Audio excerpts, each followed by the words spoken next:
আসসালামু আলাইকুম। এটিএন বাংলা সংবাদে সবাইকে স্বাগত জানাচ্ছি। ফিরোজ তোহা। শুরুতে বিআরবি কেবলস সংবাদ শিরোনাম। সংসদ নির্বাচন শান্তিপূর্ণ ও সুষ্ঠু করতে ৩ বাহিনীকে সর্বোচ্চ প্রস্তুতি নেওয়ার নির্দেশ প্রধান উপদেষ্টার। সশস্ত্র বাহিনী দিবসের অনুষ্ঠানে ড ইউনূসকে আমন্ত্রণ।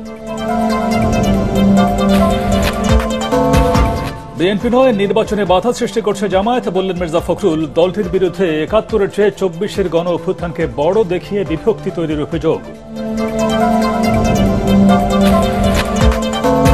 পুনরায় আরপিও পরিবর্তনের চেষ্টা একটি রাজনৈতিক দলের কাছে সরকারের নতি শিকার হিসেবে দেখছে জামায়াত, ভিডিও বার্তায় বললেন ডাক্তার তাহের।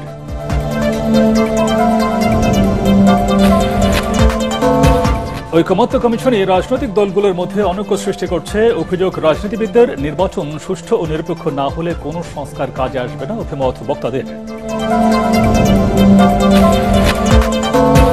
শাপলা প্রশ্নে কোনো আপোষ করবে না এনসিপি, বললেন হাসনাত আব্দুল্লাহ। সুষ্ঠু নির্বাচন করতে বদ্ধপরিকর ইসি, বললেন কমিশনার আনোয়ারুল ইসলাম সরকার।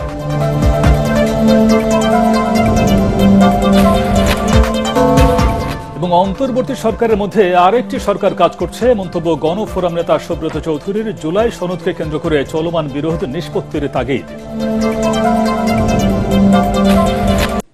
শুনছিলেন বিআরবি কেবলস সংবাদ শিরোনাম। এবারে বিস্তারিত। আগামী জাতীয় সংসদ নির্বাচনকে শান্তিপূর্ণ, সুষ্ঠু ও নিরাপদ করতে ৩ বাহিনীকে সর্বোচ্চ প্রস্তুতি নেওয়ার নির্দেশ দিয়েছেন প্রধান উপদেষ্টা ড মোহাম্মদ ইউনূস। সন্ধ্যায় রাষ্ট্রীয় অতিথি ভবন যমুনায় সেনাবাহিনী প্রধান জেনারেল ওয়াকারুজ্জামান, নৌবাহিনী প্রধান অ্যাডমিরাল নাজমুল হাসান ও বিমান বাহিনী প্রধান air chief marshal Hasan Mahmud খানের সঙ্গে বৈঠকে তিনি এই নির্দেশনা দেন। এ সময় জাতীয় নিরাপত্তা উপদেষ্টা ড খলিলুর রহমান উপস্থিত ছিলেন। বৈঠকে প্রধান উপদেষ্টা বলেন, ফেব্রুয়ারির প্রথমার্ধে অনুষ্ঠিত হতে যাওয়া নির্বাচন অবাধ, সুষ্ঠু, নিরপেক্ষ ও শান্তিপূর্ণ এবং উৎসবমুখর করতে অন্তর্বর্তীকালীন সরকার প্রতিশ্রুতিবদ্ধ। ৩ বাহিনীর প্রধানরা জানান, নির্বাচনে ৯০,০০০ সেনা, ২৫০০ নৌবাহিনীর সদস্য এবং নির্দিষ্ট সংখ্যক বিমান বাহিনীর সদস্য মোতায়েন থাকবে। প্রতিটি উপজেলায় থাকবে ১ কোম্পানি সেনা। এ সময় ৩ বাহিনী প্রধান আগামী ২১ নভেম্বর সশস্ত্র বাহিনী দিবসের অনুষ্ঠানে প্রধান উপদেষ্টাকে আমন্ত্রণ জানান।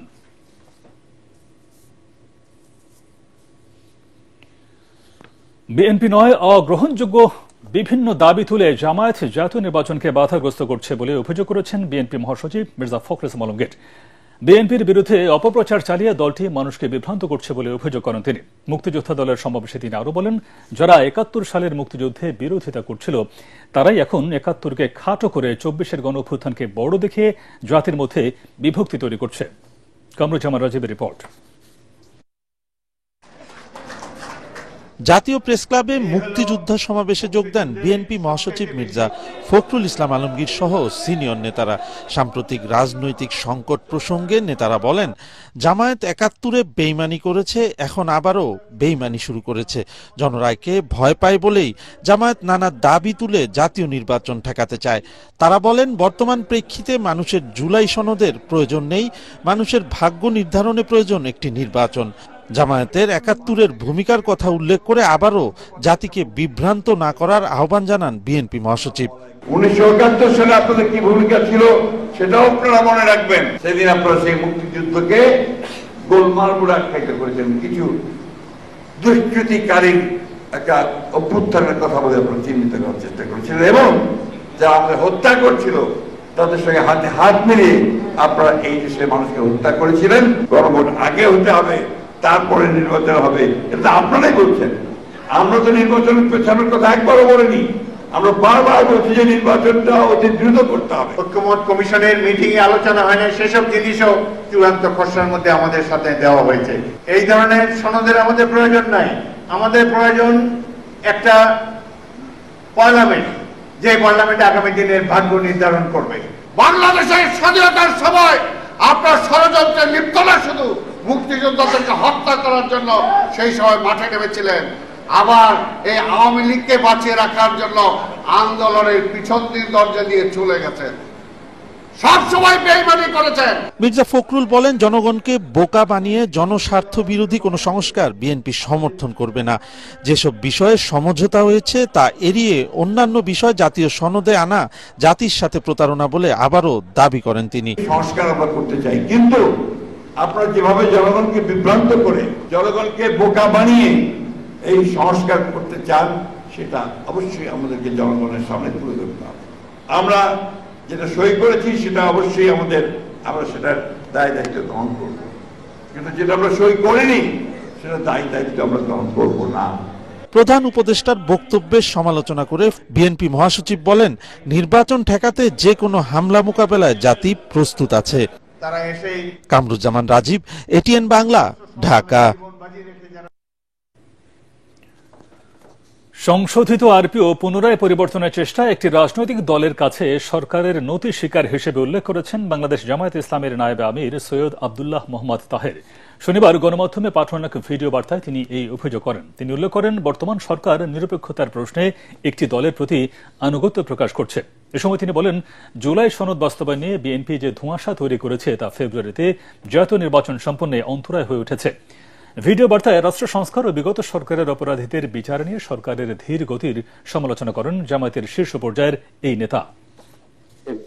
এই সরকারের বিভিন্ন কর্মকাণ্ড অতীতেও একটি বিশেষ দলের প্রতি আনুগত্যের বহিঃপ্রকাশ ঘটেছিল।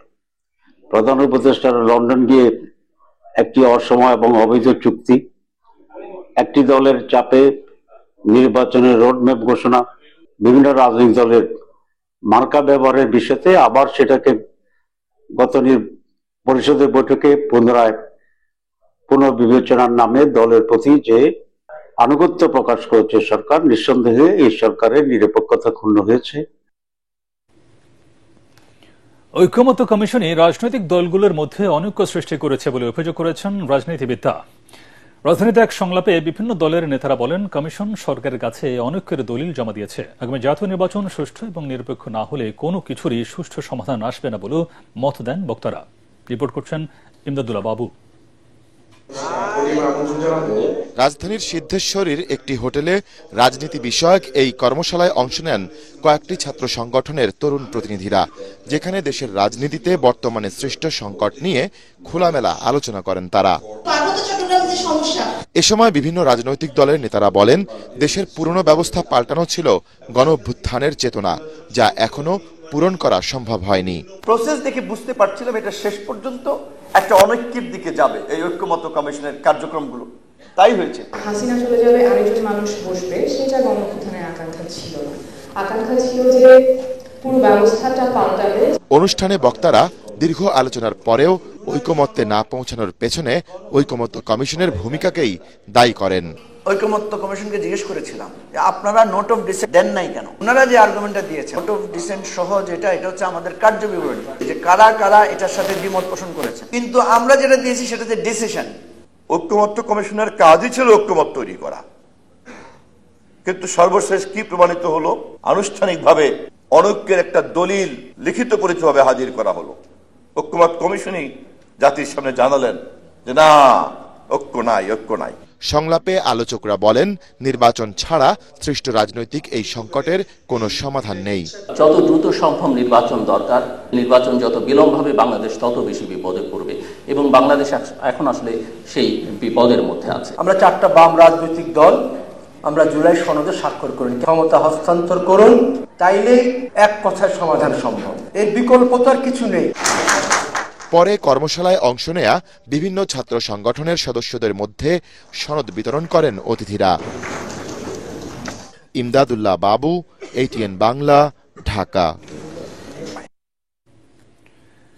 একটি রাজনৈতিক দল ইসলামকে ব্যবহার করে জাতির মধ্যে বিভক্তি সৃষ্টি করতে চায় বলে মন্তব্য করেছেন বিএনপির জাতীয় স্থায়ী কমিটির সদস্য সালাউদ্দিন আহমেদ। দুপুরে নারায়ণগঞ্জের কেন্দ্রীয় ঈদগাহ ময়দানে হেফাজত ইসলাম আয়োজিত আজমতে সাহাবা মহাসম্মেলনে তিনি এই মন্তব্য করেন। অনুষ্ঠানে সভাপতিত্ব করেন জামিয়া মাদানিয়া বারিধারার মুহতামিম মুফতি মনির হোসেন কাশেমি। অন্যান্যের মধ্যে বক্তব্য রাখেন হেফাজত ইসলামের নায়েবে আমির জুনায়েদ আল হাবিব, জামিয়াতে ইসলামের যুগ্ম মহাসচিব মঞ্জুরুল ইসলাম আপিন্দি ও জেলা বিএনপির আহ্বায়ক অধ্যাপক মামুন মাহমুদ।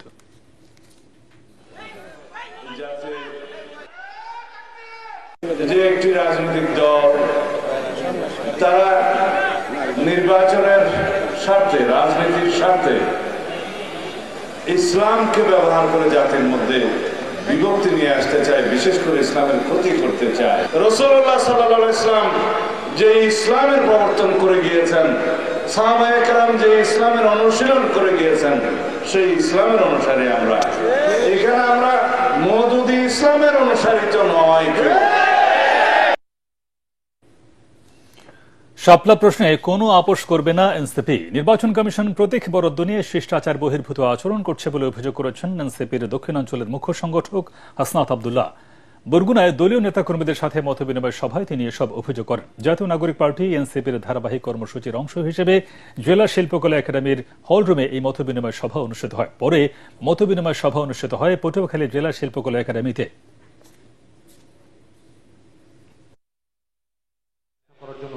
সংস্কার নিয়ে শাপলা নিয়ে আমরা আমাদের অবস্থান অপরিবর্তিত রয়েছে। আমরা যেটা চাই, ভাই, যদি আপনি আমাকে শাপলা বরাদ্দ না দেন, আপনি আমাকে সেটা ব্যাখ্যা দিতে হবে, সেটা আইনগত জায়গা থেকে ব্যাখ্যা দিতে হবে, সেটা রিটেন ব্যাখ্যা দিতে হবে। এটা তো আপনারা দেখেছেন নির্বাচন কমিশনের সেখানে বলছে কেন ব্যাখ্যা, মানে কেন শাপলা দিব না, এটার কোনো ব্যাখ্যা দিব না। ব্যাখ্যাবিহীন রাষ্ট্র, এটা 5 আগস্ট আগে ছিল, হাসিনা যখন চালাইতো তখন এটা ব্যাখ্যাবিহীন রাষ্ট্র চালাইতো, জবাবদিহিতাবিহীন রাষ্ট্র চালাইতো। কিন্তু 5 আগস্টের পরে এই নির্বাচন কমিশন যদি মনে করে থাকে যে তারা জবাবদিহিবিহীন কোনো একটি সিদ্ধান্ত নিয়ে নিবে আর আমরা সেটাতে মেনে নিব, তাহলে সেটা সম্ভব না। সুষ্ঠু নির্বাচন করতে সরকার বদ্ধপরিকর বলে জানিয়েছেন নির্বাচন কমিশনার আনোয়ারুল ইসলাম সরকার। পটুয়াখালীর কুয়াকাটার কোডেক প্রশিক্ষণ কেন্দ্রে নির্বাচন প্রক্রিয়ায় ভোট গ্রহণকারী কর্মকর্তাদের দায়িত্ব পালনে চ্যালেঞ্জসমূহ নিরূপণ ও উত্তরণের শীর্ষক উপায় কর্মশালায় তিনি একথা জানান। এ সময় তিনি বলেন, এবার আরপিওতে সংশোধন আনা হয়েছে। রিটার্নিং কর্মকর্তারা চাইলে দায়িত্বরত আসন ও প্রেজাইডিং অফিসার চাইলে ভোট গ্রহণ স্থগিত করতে পারবেন। নির্বাচন কমিশনার সচিবালয়ের সিনিয়র সচিব আখতার আহমেদ ও বরিশাল অঞ্চলের আঞ্চলিক নির্বাচন কর্মকর্তা ফরিদুল ইসলাম এ সময় উপস্থিত ছিলেন।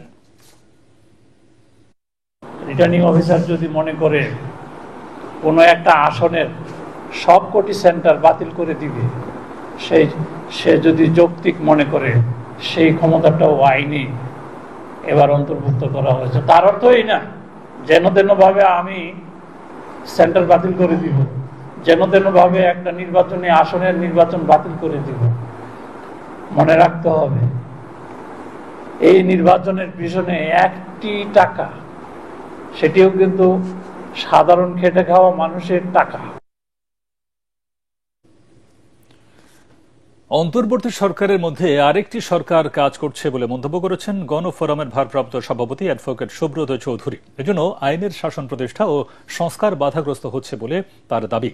রাজধানীতে ডিবেট ফর ডেমোক্রেসির ছায়া সংসদে তিনি এসব কথা বলেন। এ সময় প্রতিষ্ঠানটির চেয়ারম্যান হাসান আহমেদ চৌধুরী কিরণ বলেন, জুলাই সনদকে কেন্দ্র করে চলমান বিরোধের নিষ্পত্তি বিলম্বিত হলে ফ্যাসিবাদী শক্তি সুযোগ নেবে। মিজান শাহজাহানের রিপোর্ট। জুলাই সনদের বাস্তবায়ন প্রক্রিয়া নিয়ে ডিবেট ফর ডেমোক্রেসি আয়োজিত বিতর্কে অংশ নেয় Bangladesh university of business and technology ও শহীদ সরোয়ার্দী মেডিকেল কলেজ। যখন তাদের সদিচ্ছাগুলোই মিলে না একজনের সাথে আরেকজনের, তারা বাস্তবায়নের রূপটা কি দিবে? প্রশ্ন হচ্ছে 17 বছর কেন মুখে আঙুল দিয়েছিলেন তাহলে? এ সময় ছায়া সংসদের স্পিকার হাসান আহমেদ চৌধুরী কিরণ বলেন, জুলাই চেতনা ব্যর্থ হলে রাষ্ট্র সংস্কার সফল হবে না। যে দেশি বিদেশি একটা অপশক্তি মনে হচ্ছে আমাদের কাছে, আমাদের এই জাতীয় নির্বাচনটাকে ভণ্ডুল করবার জন্য, ফেব্রুয়ারি নির্বাচনটাকে ভণ্ডুল করবার জন্য নানা রকম অপতৎপরতা করছে এবং এই বিভাজনের মধ্যে পা দিচ্ছে আমাদের রাজনৈতিক দলগুলো। আমি অত্যন্ত সাবধানতার সাথে রাজনৈতিক দলগুলোকে বলতে চাই, আপনারা ফেব্রুয়ারির নির্বাচনকে ভণ্ডুল করবার জন্য যদি কোনো রাজনৈতিক দল এই ধরনের কোনো অপশক্তির কাছে মাথা নত করেন, অপশক্তির কাছে আপনারা বিক্রি হয়ে যান, তাহলে কিন্তু এই বাংলাদেশের যে জুলাই আন্দোলন, জুলাই বিপ্লব কিন্তু বিক্রি হয়ে যাবে। অ্যাডভোকেট সুব্রত চৌধুরীর মতে জুলাই সনদ হতে পারত এক ঐতিহাসিক দলিল, কিন্তু নানা কারণে তা হয়নি দাবি করে এই সিনিয়র আইনজীবী বলেন, নতুন বাংলাদেশে ভুয়া মামলায় হয়রানি জুলাই চেতনা পরিপন্থী। দুদকের প্রস্তাবনা আছে, সেগুলো ভাই কার্যকরী করেন না কেন ইউনূস সাহেব? আপনি এগুলো নিয়ে বসে আছেন, ঝগড়া লাগিয়ে দিয়েছেন। আমি ফ্রম ডে ওয়ান বলেছি যেগুলো নিয়ে রাজনৈতিক দলগুলোর সাথে আলাপ আলোচনার দরকার নাই, সেই সমস্ত কমিশনের রিপোর্ট অনেক আগে দেওয়া হয়েছে, সেগুলো বাস্তবায়িত করেন দ্রুততম সময়ে। চলমান রাজনৈতিক সংকটের জন্য জামাত ইসলামীর তীব্র সমালোচনা করেন তিনি। জামাত বলে মধ্যে মধ্যে যে আপনারা আওয়ামী লীগ দেখেছেন, বিএনপি দেখেছেন বা এরশাদকেও দেখেছেন, আর আমি বলি যে ভাই আপনাকেও দেখেছি। 47-এ আপনারা পাকিস্তানের বিরোধিতা করেছেন আর 71-এ পাকিস্তানের পক্ষে ছিলেন, গণহত্যায় অংশগ্রহণ করেছেন এবং মন্ত্রিসভায় জামাতের 4 জন মন্ত্রীও ছিল। তো জামাতকে তো আমরা 71 সনেই দেখেছি, নতুন করে আর দেখার কিছু নাই। বিএনপি জামাত এনসিপির ত্রিমুখী লড়াই বন্ধ করে ঐক্যবদ্ধ হওয়ার তাগিদ দিয়ে হাসান আহমেদ চৌধুরী কিরণ বলেন, ফেসিবাদ ফিরলে কেউই রেহাই পাবে না। আমাদের মতপার্থক্য দূর করতে হবে, আমাদেরকে ভাবতে হবে যে আমরা এখনো বাংলাদেশের যে রক্তের উপর দাঁড়িয়েছে সে রক্তের দাগ এখনো শুকিয়ে যায়নি। আমরা এই রক্তের সাথে বেমানি করলে, জুলাই শরদের সাথে বেমানি করলে, জুলাই অভ্যুত্থানের সাথে বেমানি করলে, এই শহীদদের সাথে বেমানি করলে, তাহলে আগামী বাংলাদেশের ভবিষ্যৎকে আমরা মনে করি একটা কাপুরুষের জায়গায় আমরা নিয়ে যাব। বিতর্কে বিজয়ী হয় Bangladesh university of business and technology. Mizan Shahjahan, ATN Bangla, Dhaka. বিএনপির স্থায়ী কমিটির সদস্য আমির খসরু মাহমুদ চৌধুরী বলেছেন, জোর করে ঐকমত্যের বাইরে গিয়ে নতুন নতুন দাবি তোলা হচ্ছে। এই প্রক্রিয়ার মাধ্যমে নির্বাচনকে বিলম্বিত করার অপচেষ্টা চলছে। এ ব্যাপারে ব্যবসায়ীদের সক্রিয় হওয়ার আহ্বান জানান তিনি। রাজশাহী জেলা পরিষদ মিলনায়তনে রাজশাহী বিভাগীয় ফোরাম আয়োজিত গণ অভ্যুত্থান পরবর্তী অর্থনীতি ও বাণিজ্য বিষয়ে আলোচনা সভায় প্রধান অতিথির বক্তব্যে আমির খসরু এসব কথা বলেন। এফবিসিসিআইয়ের সাবেক পরিচালক লুৎফর রহমানের সভাপতিত্বে অনুষ্ঠিত সভায় রাজশাহী বিভাগের ব্যবসায়ী প্রতিনিধিরা বক্তব্য রাখেন। অনুষ্ঠানে বিএনপি চেয়ারপারসনের উপদেষ্টা মিজানুর রহমান মিনু, জেলা বিএনপির আহ্বায়ক আবু সায়েদ চাঁদ উপস্থিত ছিলেন। বাংলাদেশের মানুষ আগামী নির্বাচনে তাদের সিদ্ধান্ত দেবে। যেই সমস্ত দল তাদের দাবি দেওয়া মেটাতে চায় তাদেরকে জনগণের কাছে যেতে হবে, তো জনগণের মতামত নিতে হবে, তো জনগণের ম্যান্ডেট নিতে হবে, তো তার মতামত আর দলের উপর চাপিয়ে দেওয়া চলবে না। আর ঐক্যমতের যারা তাদের মতামত বাংলাদেশের জনগণের উপর চাপিয়ে দিতে চায়, রাজনৈতিক দলের উপর চাপিয়ে দেয়, এই দায়িত্ব তাদেরকে কেউ দেয় নাই। পুলিশ সদর দফতর, স্বরাষ্ট্র মন্ত্রণালয় এবং আইন মন্ত্রণালয়ের সুপারিশের ৬ মাস পরও নিয়োগ পাননি ২০০৭ সালে দলীয় বিবেচনায় চাকরিচ্যুত ৭৫৭ পুলিশ কর্মকর্তা। প্রায় দেড় যুগ পর নিয়োগ বাতিলের আদেশ প্রত্যাহার এবং চাকরিতে যোগদানের আবেদন করেন ৩৩০ জন চাকরি প্রার্থী। আবেদন যাচাই বাছাই করে গত মে মাসে সুপারিশের ফাইলটি পাঠানো হয় প্রধান উপদেষ্টার দফতরে। এরপর আর কোনো অগ্রগতি নেই। নিয়োগ বাস্তবায়ন না হয় হতাশ বঞ্চিত পুলিশ কর্মকর্তা ও তাদের পরিবার। দ্রুত চাকরিতে পুনর্বহালের দাবি ভুক্তভোগীদের। তরিক ইসলামের রিপোর্ট। এটা শোনার পরে আমার মা স্ট্রোক করে, আমার বাবা আগে স্ট্রোক করে প্যারালাইজ, দুইজন এখন বিছানায় শয্যা। মুন্সিগঞ্জের ইলিয়াস শিকদার ২০০৬ সালে পুলিশের এসআই পদে পরীক্ষায় উত্তীর্ণ হয়ে যখন চাকরিতে যোগদানের চূড়ান্ত প্রস্তুতি নিচ্ছিলেন, তখনই তার জীবনে নেমে আসে ঘোর অন্ধকার। প্রেক্ষাপট পরিবর্তন হওয়ার পরে যে একটা আশার আলো দেখছি, সবাই জানতে পারছে যে চাকরি আবার ফিরে পাচ্ছি। চাকরি হইব আশা ভরসা করছিলাম, চাকরি হইব, আল্লাহ চাকরি দিব। এরকম অসহায়ভাবে চলছি, কেন সরকার এটার দিকে নজর দেয় না? একই অবস্থা লৌহজং উপজেলার নিতাই চন্দ্রের, যেখানে অর্থাভাবে বিনা চিকিৎসায় হারাতে হয় বাবা মাকে। চিকিৎসার অভাবে সেই ২০০৬ সালে আমার বাবা মারা যায়, বাবাকে আমি হারিয়ে ফেলি, আমার মাও মারা যায়। বগুড়ার ধুনট উপজেলার সিদ্দিক হোসেনের জীবনের গল্প আরো বেদনার। দারিদ্র্য দূর করে সচ্ছল জীবনের স্বপ্ন দেখছিলেন তিনিও, কিন্তু তার ভাগ্য বদলায়নি। জীর্ণ ঘরটির মতো সিদ্দিকের জীবনও দুর্দশাগ্রস্ত। ছেলের স্কুলে বেতন পর্যন্ত আমি এখন দিতে পারি না, পরিশোধ করতে পারি না। ইভেন পুনর্নিয়োগের আবেদন করা ৩৩০ জন পুলিশ কর্মকর্তাদের সবার জীবনের গল্পই এক বঞ্চনা আর হতাশায় জড়ানো। প্রত্যেক দিন আমরা দিন গুনে আজকে হয়তো আমাদের সিদ্ধান্ত হবে। আমরা পুলিশের চাকরি আর আমাদের কাছে পুলিশ মারে স্যার। তদন্ত কমিটি দীর্ঘ সময় পরীক্ষা নিরীক্ষা করে বলল যে ওই আদেশটা অবৈধ, ওটা সঠিক প্রক্রিয়া ছিল না। গত ১৫ ডিসেম্বর পুলিশ সদর দপ্তরের এক পত্রে বলা হয়, বিষয়টি মন্ত্রণালয়ের এখতিয়ারাধীন। একইভাবে জননিরাপত্তা বিভাগের সুপারিশে একটি বিশেষ ব্যাচ হিসেবে বিবেচনা ও আলাদা বিধিমালা প্রণয়নের মাধ্যমে নিয়োগ, পদায়ন ও পদোন্নতির সিদ্ধান্ত গৃহীত হয়। গত এপ্রিল মাসে আইন, বিচার ও সংসদ বিষয়ক মন্ত্রণালয়ের এক সুপারিশে প্রশাসনিক আদেশের দ্বারা নিয়োগের শর্ত পূরণ সাপেক্ষে নিয়োগ করা যেতে পারে মর্মে সুপারিশ করা হয়, যেখানে স্বাক্ষর করেন আইন উপদেষ্টা আসিফ নজরুল। মানবিক বিবেচনায় দ্রুততম সময়ে চাকরি বঞ্চিত অসহায় পুলিশ কর্মকর্তাদের চাকরি ফিরিয়ে দেওয়ার দাবি সাবেকেই পুলিশ মহাপরিদর্শকের। এমন একটা পর্যায়ে আসছে যে considering the vacancy, existing vacancy in police department and would be vacancy, যেটা আমরা এখনই বলতে পারি, সেগুলির মধ্যে এই ৩৫০ লোকের একঘর করা এটা কোনো ব্যাপারই না। তো এই স্টেজে এসে এটা ৬ মাস কেন পড়ে থাকবে, এটা অ্যাটলিস্ট আমার বোধগম্য না। আমার মনে হয় জায়গা মতো এটার মতো একটু মক করা দরকার। এর আগেও 1991 সালে নিয়োগ বাতিলকৃত পুলিশ কর্মকর্তাদের বিশেষ বিবেচনায় 1997 সালে চাকরিতে পুনর্বহাল করা হয়। সামাজিক ও মানবিক বিবেচনায় সরকার দ্রুত তাদের চাকরিতে পুনর্বহালের মাধ্যমে দেশ সেবার সুযোগ দিবেন, এমনটাই প্রত্যাশা নিয়োগ বঞ্চিতদের। তরিক ইসলাম, এটিএন বাংলা, ঢাকা। নারায়ণগঞ্জের আলোচিত ত্বকী হত্যা মামলায় তদন্ত এখনও চলমান রয়েছে। তদন্ত শেষ হলে আদালতে প্রতিবেদন জমা দেওয়া হবে বলে জানিয়েছে র্যাব। সকালে কারওয়ান বাজার মিডিয়া সেন্টারের সংবাদ সম্মেলনে একথা জানান র্যাব 11-এর অধিনায়ক। সংবাদ সম্মেলনে র্যাব জানায়, নরসিংদীর রায়পুরা থেকে দেশি বিদেশি 11টি অস্ত্রসহ 8 জনকে গ্রেফতার করা হয়েছে। অভিযানের সময় র্যাব সদস্যদের উপর হামলা করে গ্রেফতারকৃতরা মূলত এলাকার চর দখল, বাজার দখল ও আধিপত্যকে কেন্দ্র করেই ওই এলাকায় প্রতিনিয়ত সংঘর্ষের ঘটনা ঘটে থাকে, আর সেগুলো নিয়ন্ত্রণেই ব্যবহার করা হয় অস্ত্রের।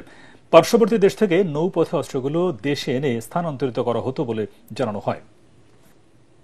একটা মামলা যখন তদন্ত থাকে, এটা অবশ্যই তদন্ত শেষে আপনাদেরকে বিস্তারিতভাবে জানানো হবে। এখন এটা তদন্ত প্রক্রিয়াধীন চলমান রয়েছে এবং আমাদের অনেক ডেভেলপমেন্টও আছে। আমরা অতি শীঘ্রই এটার দিয়ে দিব। নৌপথগুলো একটু আমাদের আনসিকিউর থাকে, এখানে আসলে সিকিউরিটি প্রোভাইড করা আমাদের ওইভাবে করে সম্ভব হয় না, বা আমাদের ওই এটাও কম। তো তারা নৌ রুটটাকেই ব্যবহার করে থাকে, নৌপথের মাধ্যমে মূলত এই বিশেষ করে এই চরাঞ্চলগুলোতে নরসিংদী, মুন্সিগঞ্জ এইসব এলাকার যে অস্ত্রগুলো যেগুলো আসে, তারা নৌপথটাকে ব্যবহার করে থাকে। 43 ও 44তম সহ বিসিএস সহ চলমান সব পরীক্ষায় অংশগ্রহণ করে বৈষম্যের শিকার হওয়ার অভিযোগ এনে চাকরি প্রত্যাশী প্রার্থীদের সাথে পুলিশের ব্যাপক সংঘর্ষ হয়েছে।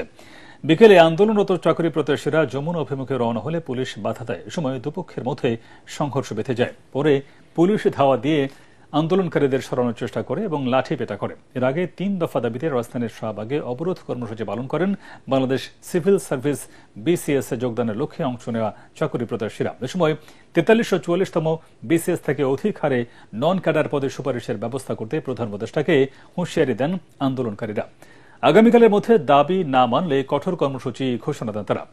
এ সময় পুলিশের বাধায় শাহবাগ থেকে কর্মসূচি স্থগিত করে টিএসসিতে অবস্থান নেন তারা।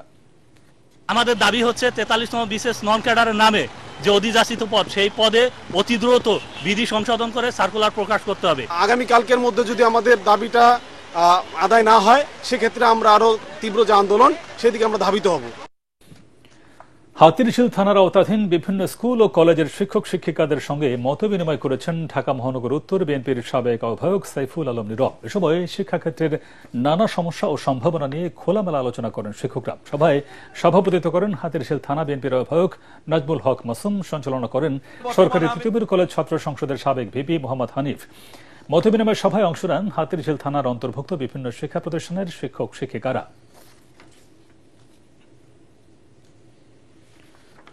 মুসলিমদের ঐক্যবদ্ধ প্রচেষ্টায় বিদেশি সকল ষড়যন্ত্র মোকাবেলা করা সম্ভব বলে মনে করেন জনপ্রিয় ইসলামী বক্তা শায়েখ আহমদুল্লাহ। বাংলাদেশ ট্রেন মৈত্রী সম্মেলন কেন্দ্রে তামিরুল মিল্লাত কামিল মাদ্রাসায় আয়োজিত প্রথম অ্যালামনাই কনফারেন্সে তিনি বলেন, দীর্ঘদিন থেকে দেশে ধর্মপ্রাণ মুসলমানদের বিভিন্নভাবে দমন করা হয়েছে। জুলাই আন্দোলনে সেই দমন পীড়নের অবসান হয়েছে বলেই আজ দেশের মুসলমানরা সামনের সারিতে। বর্তমান পরিস্থিতি চলমান থাকলে মুসলমানদের সঠিক নেতৃত্ব অগ্রসর হবে বলেও জানান তিনি। অ্যালামনাই কনফারেন্সে 120টি ব্যাচের প্রায় 3000 শিক্ষার্থী অংশ নেয়। এতে অন্যান্যের মধ্যে বক্তব্য রাখেন দৈনিক আমার দেশ পত্রিকার সম্পাদক মাহমুদুর রহমান। জুলাই আন্দোলন আমাদের সমাজের তরুণদের মধ্যে দ্বীনের প্রতি আগ্রহকে আরো বহুগুণ বাড়িয়ে দিয়েছে এবং তাদের মধ্যে যে দ্বীনি আগ্রহ, দ্বীনি চেতনা, এটা সৃষ্টি হয়েছে। বাঙালি মুসলমানের যে আত্মপরিচয়, সেই আত্মপরিচয় আমরা নতুন করে বুঝতে শিখেছি জুলাই বিপ্লবের মাধ্যমে। পূবালী ব্যাংক বাণিজ্য সংবাদ।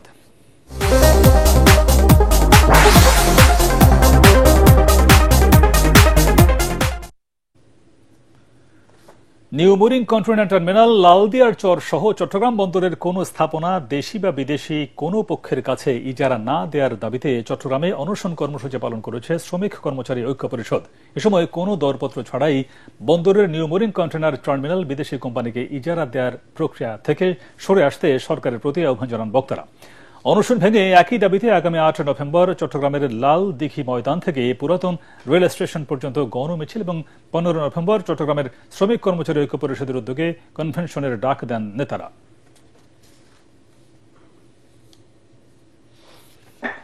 আল আরাফা ইসলামী ব্যাংক অর্থ সংবাদ।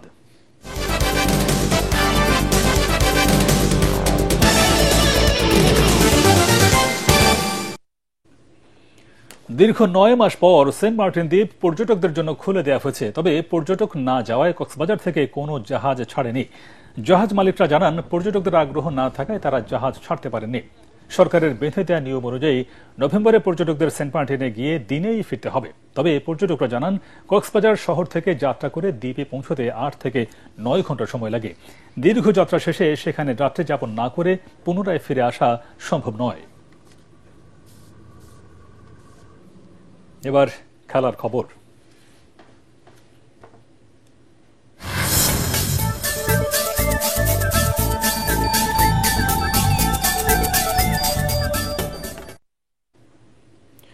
অবশেষে নাজমুল হোসেন শান্তই থাকছেন বাংলাদেশ টেস্ট ক্রিকেট দলের অধিনায়ক। গত জুনে টেস্ট অধিনায়কত্ব ছেড়ে দেওয়ার ঘোষণা দিয়েছিলেন শান্ত। এরপর বাংলাদেশ আর টেস্ট ম্যাচ খেলেনি। মাঝে নানা ঘটনা প্রবাহের পর সিদ্ধান্ত পাল্টেছেন নাজমুল হোসেন শান্ত। টেস্ট অধিনায়ক হিসেবে দায়িত্ব পালন করে যেতে রাজি হয়েছেন তিনি। এক সংবাদ বিজ্ঞপ্তিতে বাংলাদেশ ক্রিকেট বোর্ড বিসিবি জানিয়েছে, 2025 থেকে 2027 আইসিসি টেস্ট চ্যাম্পিয়নশিপের বর্তমান চক্রের শেষ পর্যন্ত টেস্ট দলের অধিনায়ক হিসেবে দায়িত্ব পালন করবেন নাজমুল। 2023 সালে প্রথমবারের মতো টেস্ট দলের নেতৃত্ব পান শান্ত। এখন পর্যন্ত তার নেতৃত্বে 14 টেস্ট ম্যাচে 4টিতে জয় পেয়েছে বাংলাদেশ, ড্র করেছে 1টি এবং হেরেছে 9টি ম্যাচে। 21তম জাতীয় দূরপাল্লা সাঁতার প্রতিযোগিতায় পুরুষ বিভাগে বাংলাদেশ সেনাবাহিনীর ফয়সাল আহমেদ এবং নারী বিভাগে বাংলাদেশ নৌবাহিনীর সোনিয়া আক্তার টুম্পা চ্যাম্পিয়ন হয়েছেন। বাংলাদেশ সুইমিং ফেডারেশনের ব্যবস্থাপনা এবং নৌবাহিনীর পৃষ্ঠপোষকতায় আয়োজিত মুন্সিগঞ্জ জেলার ধলেশ্বরী নদীতে অনুষ্ঠিত হয় এই প্রতিযোগিতা। প্রতিযোগিতায় পুরুষ বিভাগে 23 জন এবং নারী বিভাগে 12 জন সাঁতারু অংশ নেন। পুরুষদের সাঁতার নারায়ণগঞ্জ জেলার বক্তাবলী বাজার হতে শুরু হয়ে মুন্সিগঞ্জ লঞ্চ ঘাটে শেষ হয় এবং নারীদের সাঁতার সিপাহীপাড়া থেকে শুরু হয়ে মুন্সিগঞ্জ লঞ্চ ঘাটে শেষ হয়। দূরপাল্লা সাঁতার শেষে বিজয়ীদের পুরস্কৃত করেন বাংলাদেশ সুইমিং ফেডারেশনের সভাপতি ও নৌবাহিনী প্রধান অ্যাডমিরাল এম নাজমুল হাসান। তিনি জানান, সাঁতারে আরও ভালো করার জন্য দীর্ঘমেয়াদী প্রশিক্ষণের ব্যবস্থা করবেন।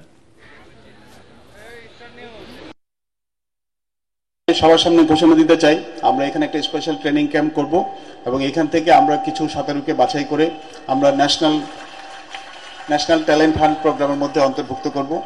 আমি আমার ফেডারেশনের সংশ্লিষ্ট কর্মকর্তাদেরকে অনুরোধ করব তারা যাতে একটা বিশেষ উদ্যোগ গ্রহণ করেন। এটা আমি মনে করি এটা শুধুমাত্র জেলা প্রশাসকের দাবি হওয়া উচিত না, এটা আমাদের সকলের মনের দাবি হওয়া উচিত। শেষ করার আগে বিআরবি কেবলস সংবাদ শিরোনাম আরেকবার। সংসদ নির্বাচন শান্তিপূর্ণ ও সুষ্ঠু করতে 3 বাহিনীকে সর্বোচ্চ প্রস্তুতি নেওয়ার নির্দেশ প্রধান উপদেষ্টার। সশস্ত্র বাহিনী দিবসের অনুষ্ঠানে ডক্টর ইউনূসকে আমন্ত্রণ।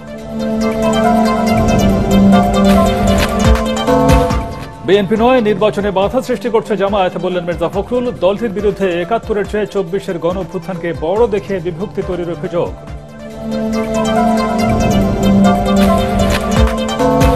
পুনরায় আরপিও পরিবর্তনের চেষ্টা একটি রাজনৈতিক দলের কাছে সরকারের নতির শিকার হিসেবে দেখছে জামায়াত, ভিডিও বার্তায় বললেন ডাক্তার তাহের।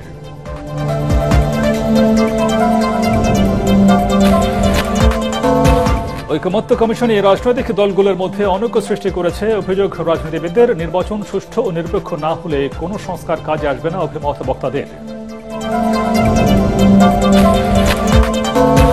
শাপলা প্রশ্নে কোনো আপোষ করবে না এনসিপি, বললেন হাসনাত আব্দুল্লাহ। সুষ্ঠু নির্বাচন করতে বদ্ধপরিকর এসি কমিশনার আনোয়ারুল ইসলাম সরকার।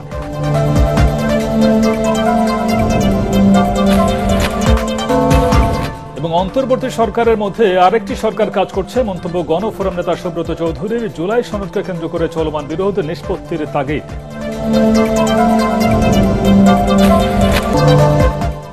পরবর্তী সংবাদ দেখার আমন্ত্রণ জানিয়ে এখনকার মতো শেষ করছি। এটিএন বাংলা সংবাদ ইউটিউবে দেখে ব্রাউজ করুন, youtube/ATN বাংলা নিউজ। ধন্যবাদ সবাইকে।